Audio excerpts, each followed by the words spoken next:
Hey family, it's Carla, and today I'm making boudin balls. If those of you who are watching don't know a lot about Louisiana, know this. We love boudin. We eat boudin for breakfast, lunch, and sometimes even dinner. So I've decided today I'm gonna use a local ingredient from Cajun country, medium grain rice. Now you wanna use medium grain rice for this recipe because otherwise the rice will be too hard or it'll be too mushy if you use short grain rice.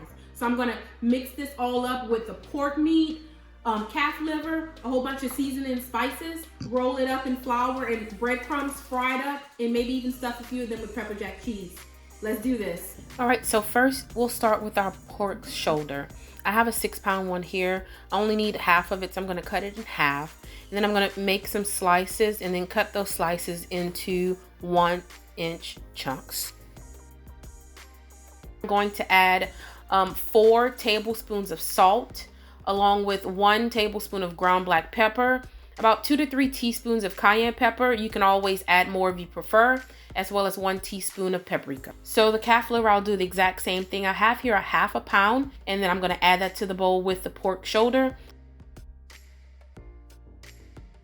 The meat mixture will cook on medium-high heat for about an hour. And then pull it out, chop it up.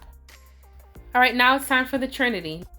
Bell peppers, onions, and celery. I'm gonna chop everything up, and then as well as garlic. Add all of that back into your pan with the chopped up meat and let that cook an additional 20 minutes until all those flavors start to meld together. You're probably wondering about the rice. Well, I've cooked up 3 cups, which equals 6 cups cooked of medium grain rice without any salt. And to that, I'm going to add parsley, a half cup of that, as well as a half cup of green onions chopped. Add your meat mixture to the rice.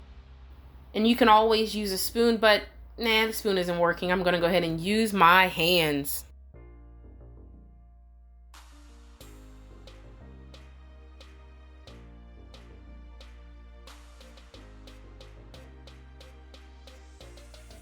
Cover it up and let it sit for about 20 minutes so that all the liquid can be absorbed into the rice.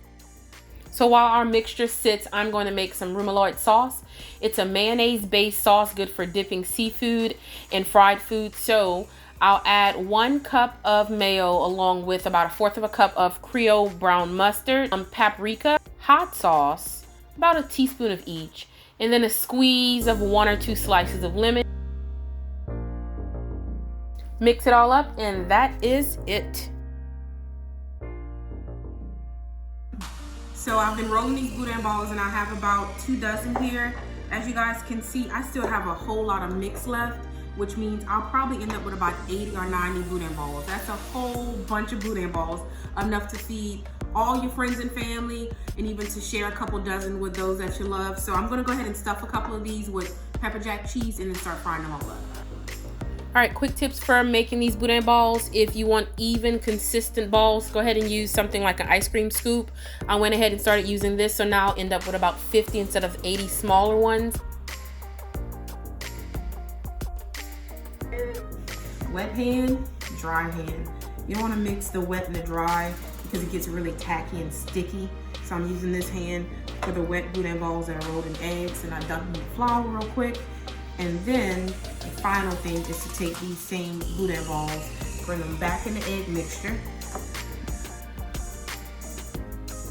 roll them again with that wet hand, and throw them in the breadcrumbs, which gives them a crispy coating, and it's not too thin, not too thick. It's pretty flaky, almost like hot chicken. Time to fry these bad boys up. Put them in the fryer for about 3 minutes.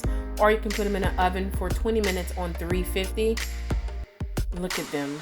Time to try this boudin ball, and I know it's gonna be good. Remoulade sauce, oh Lord.